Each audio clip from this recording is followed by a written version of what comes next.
Oke, selamat datang kembali buat teman-teman di channel Source Code.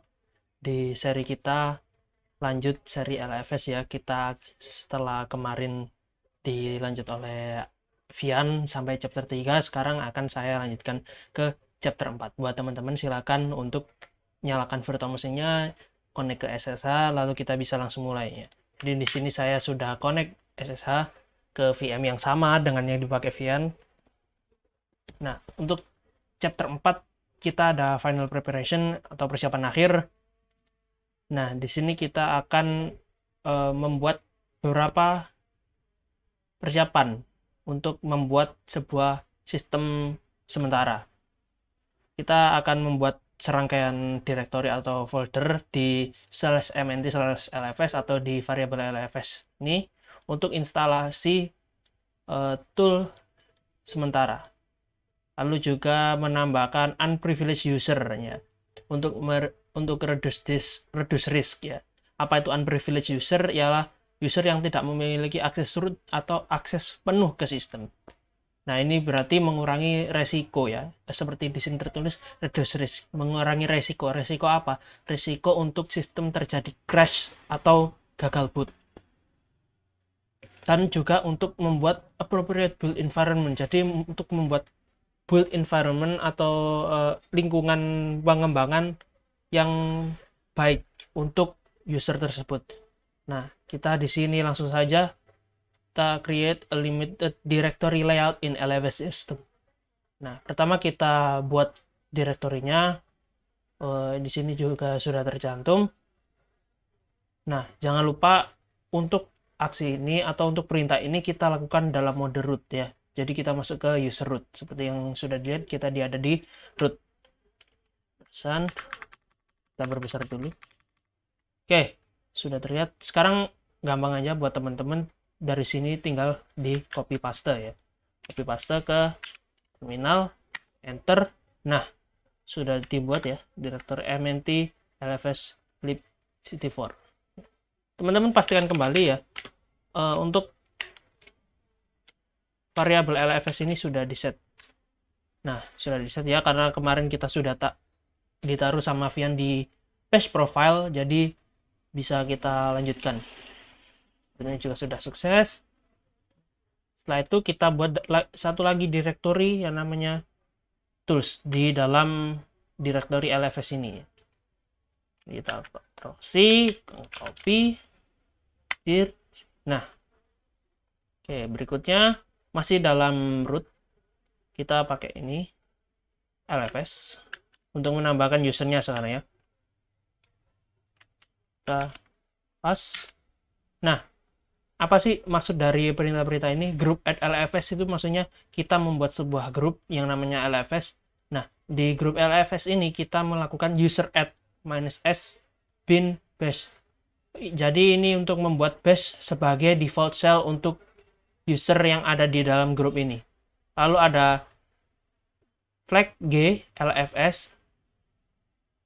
Jadi untuk menambahkan user ke dalam grup lfs ya. Yang pertama kita membuat grupnya dulu, lalu kita membuat sebuah user yang menggunakan bash sebagai default shell, lalu user tersebut dimasukkan ke dalam grup lfs. Oke. Untuk ini hanya tambahan di mana letak user tersebut.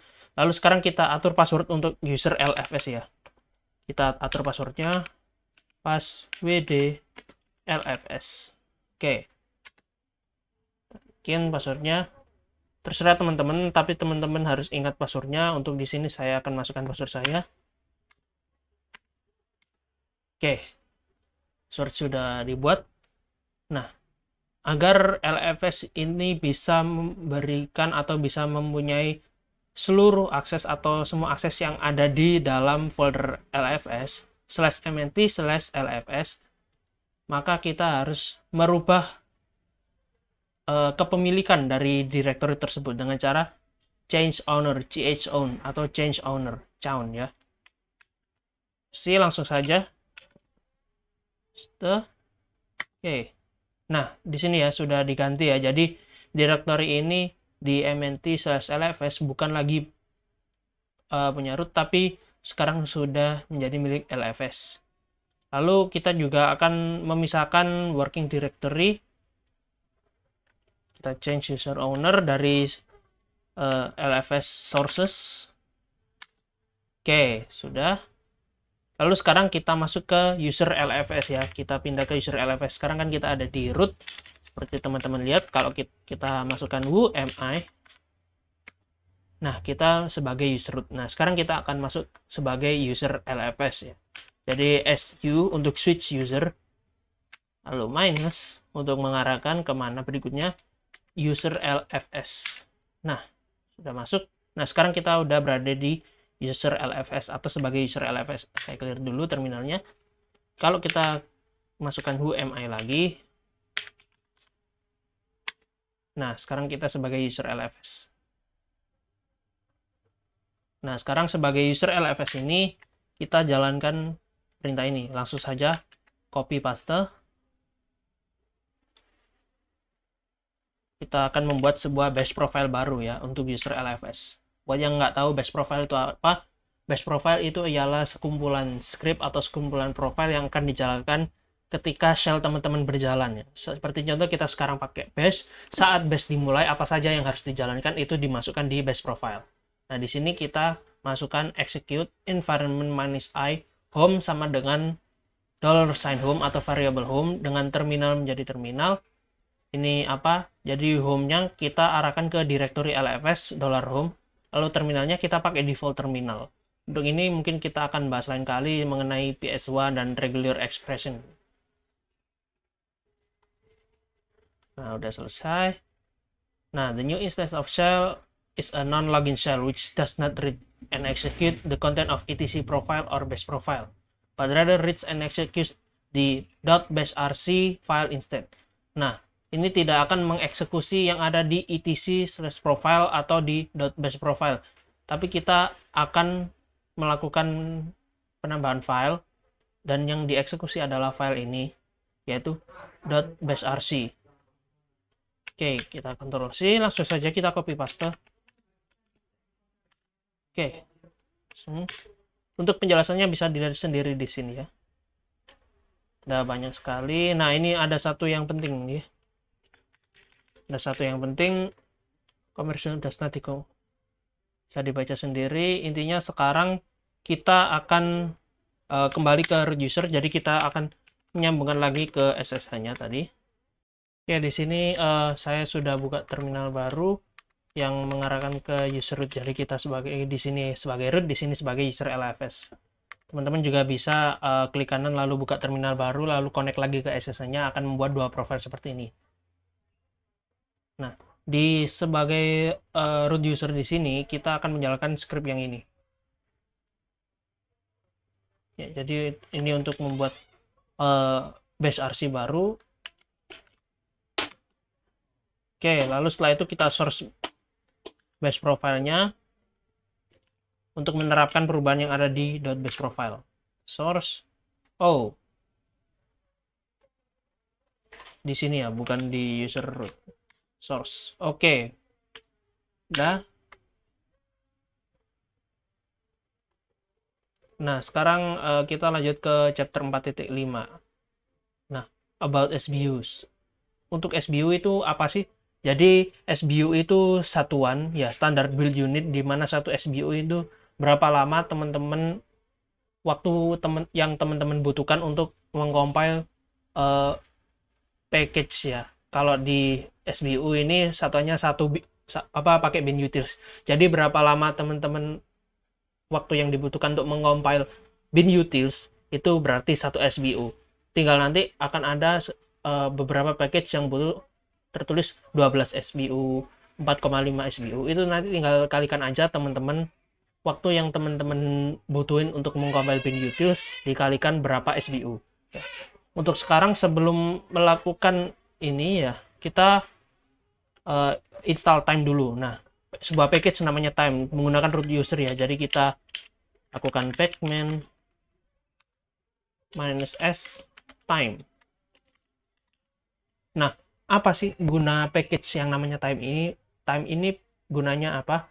Jadi saat kita melakukan sebuah command, di terminal, saat kita merun sebuah komen di terminal, sebelum komen tersebut kita kasih comment time.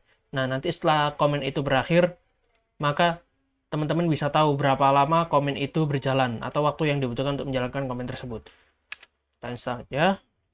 Kecil aja kok, cuma 20 KB. Nah, di sini kemudian kita akan melakukan memberikan berapa banyak CPU core yang akan nanti dipakai teman-teman untuk melakukan compile. Bisa langsung kita pakai export make JFlex ya. Di sini bukan di LFS ya. Di root. Oke. Kita bisa lihat di set, melalui set. Kita scroll ke atas di make. Nah, ini J4 berarti kita pakai 4 core. Kita bisa lihat jumlah core yang teman-teman punya dengan pakai perintah htop ya. Kita install dulu nama programnya htop. Kalau di sini kita di arch pakai pacman, jadi pacman -s htop. Yes. Oke, lalu kita tinggal jalankan aja perintah htop. Nah, kita di sini punya 2 CPU ya. Itu berarti kita harusnya ngeset make flex ini dengan J2. Kita press key untuk quit. Kita kembali ke atas tadi juga di J2. Oke. Nah, patut diingat buat teman-teman, semakin banyak jumlah CPU yang teman-teman punya untuk melakukan compile, berarti semakin cepat juga proses compilingnya. Juga RAM terkadang mempengaruhi untuk beberapa package. Oke, mungkin seperti itu saja dari chapter 4. Selanjutnya nanti akan dilanjutkan ke part 3, di mana kita akan melakukan building di LFS Cross Toolchain, di mana nanti di sini kita akan mengcompile satu-satu tools yang teman-teman sudah download ya, yang berada di CD di LFS sources. Nah, di sini kan udah banyak sekali ya yang teman-teman udah download, sekitar 450 MB, 453 MB. Nah, nanti akan kita compile satu-satu ya, mulai dari awal sampai akhir. Jadi nantikan buat video berikutnya. Terima kasih dari saya Upek, sekian.